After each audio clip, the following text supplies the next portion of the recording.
tweet. Shannon, did Sam Presti screw up the Thunder? He blew it. He blew it, Skip. You have 3 guys that's going to the Hall of Fame. All 3 of these guys won MVPs. If you throw in Serge Ibaka, Skip, Serge Ibaka was 3 times first-team All-Defense. He was. And they're gone. And that was his draft pick. That was his, yeah.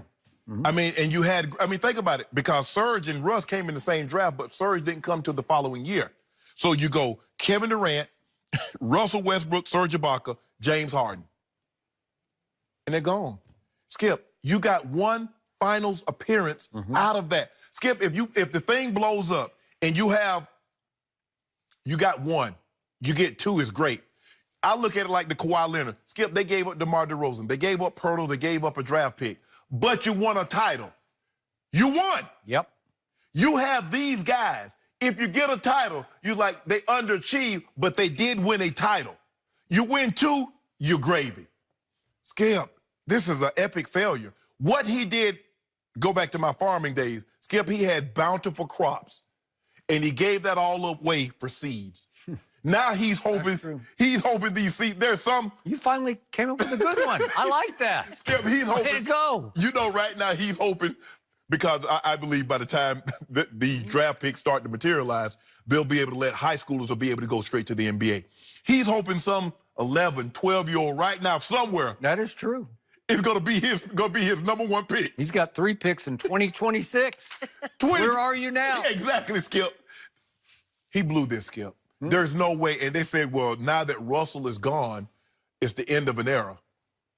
The era ended when they had a 3-1 lead and they let Golden State come back. The moment Kevin Durant walked out that door, this was over, because they was never going to be able to replace that, because he was the linchpin. I don't care what Sam Presti said, what Russell is the alpha dog and yada, yada, yada. The linchpin, the guy that could have made all this work, was 35, 7-foot monster that unlikes we've never seen before. Sam Presti ought to kick his own butt. Yep. Because, Skip, this one got away.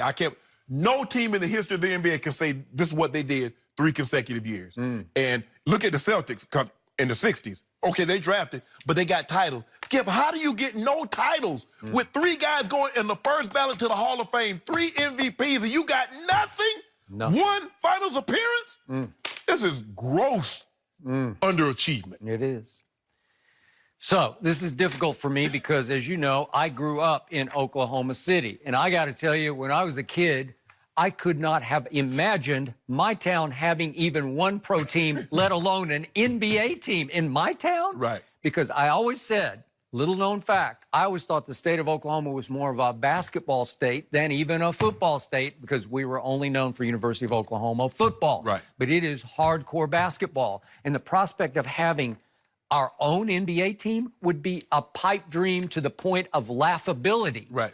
Well, not only did Clay Bennett go by the Seattle Supersonics in 2006, but then in 07, he said, you know, you knew this was coming. Yeah. He moved them to OKC. In 06, he hired a young man named Sam Presti, who was the #1 assistant and protege of R.C. Buford, the best GM in basketball down in San Antonio, and he said, you are my guy. In you, I trust. And what was the first thing that he did with the 2nd overall pick? He picked Kevin Durant. Was that the right way to go? Yes. Or Greg Oden, who went first, yes. Right? Yeah, okay. So, again, Kevin should have gone first. Right. Greg Oden had foot problems and all kinds of problems. He'd got to an even worse start because he'd have been stuck with Greg Oden. Now, there you go. There you go. But he picked Kevin Durant. Correct. And what I started to see from this guy, Sam Presti, is he became one of the top drafters, second only to me, to R.C. Buford, although you could make a case he's out-mentored the mentor a little bit, right? Yes. And yet, as a trader, as a guy who can manipulate what he has in-house when you need to manipulate, he's at the bottom of the list. He is epic failure. So he can draft, but he can't trade on schedule. What was the old Branch Rickey quote about from baseball days when he said, you should trade a player one year before you think you should? Well, did that not apply to Kevin Durant and Russell Westbrook? He let Kevin walk. You have to read the tea leaves. Yes. You have to see it coming. If you choose Russell Westbrook over Kevin Durant within your franchise and you say, you're 1 and he's 1A, you know what's coming. Yes. He's going. Yes.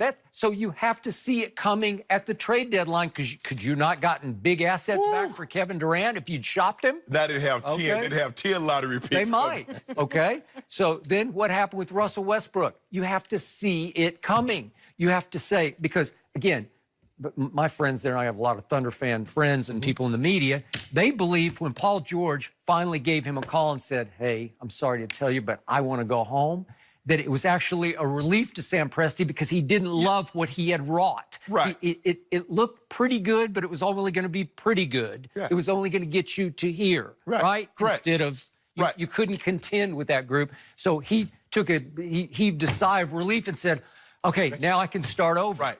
Well, the only reason he can start over is he is drafted so well that he has a track record with the owner who hired him. Right. What other GM could get away with this? No. Nobody could. But he's been with Clay Bennett since 2006, and Clay, till death do them part. Yeah. They're loyal to each other, so he can get away with trying to sell his fandom on 2026. I got 3 draft picks. Who could get away with that? No, you can't. Because for those Thunder fans, they're like, really? Skip, and I believe Paul George going to Sam Presti saying, I would like to go home. I would like for you to trade me to Clippers. Sam Presti fell on his knees and started praying because he saw Paul George have a career year, 28 points, 8 rebounds. He saw Russ average triple-double, and they got bounced in the first round in 5 games. I know. Now, Paul had 2 bum shoulders, and he got them fixed. But even that being said, Skip, they weren't going any further. We're in salary cap. We're in luxury tax hell, Skip. Oh, they were in big $32 million tax hell. For what? And originally, they wouldn't keep James Harden because they didn't want to go into the tax. What are you talking about? Thank you. Okay, and what did you get back for James Harden? You did get a quote-unquote haul, but you got Kevin Martin, who was a very good player, but he gave you that, remember the 60 and 22 year that they had? Right after James left? Okay, so Kevin Martin helped that year, but that was the only year he gave you. Correct. Then they got a draft pick that they used for Steven Adams. Okay, that works. Right. But he can draft. He drafted Steven Adams. And they're gonna end up trading him because ain't no sense in you paying him $20 million. I don't know. I could still see he could be a cornerstone. Like you could. He's only 25 years old. Maybe he. The only thing he can do the remake of Aquaman.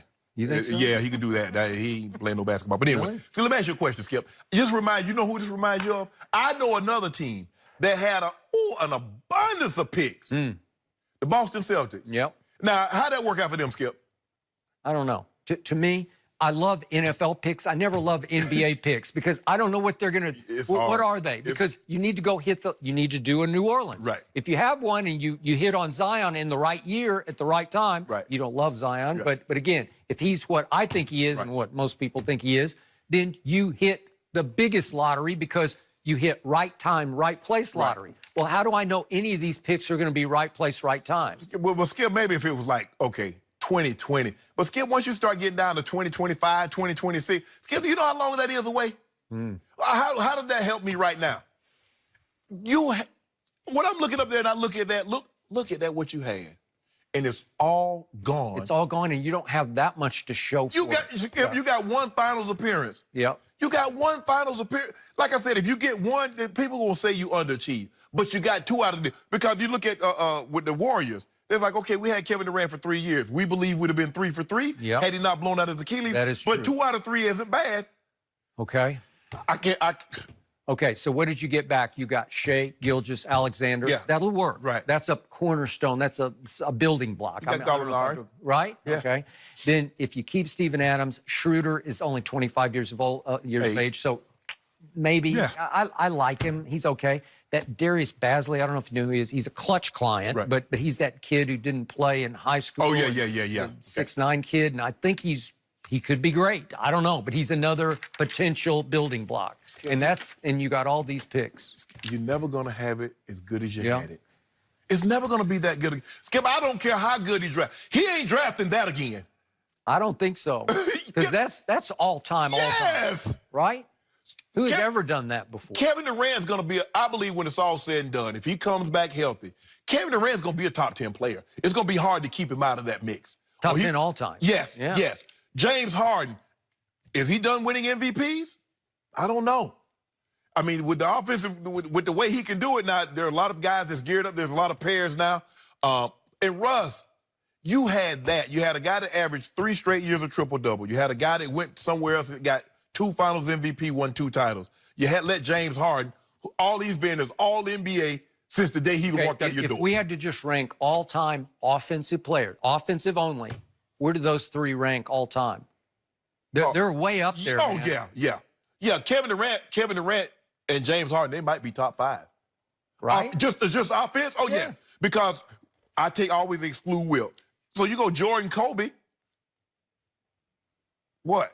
Okay.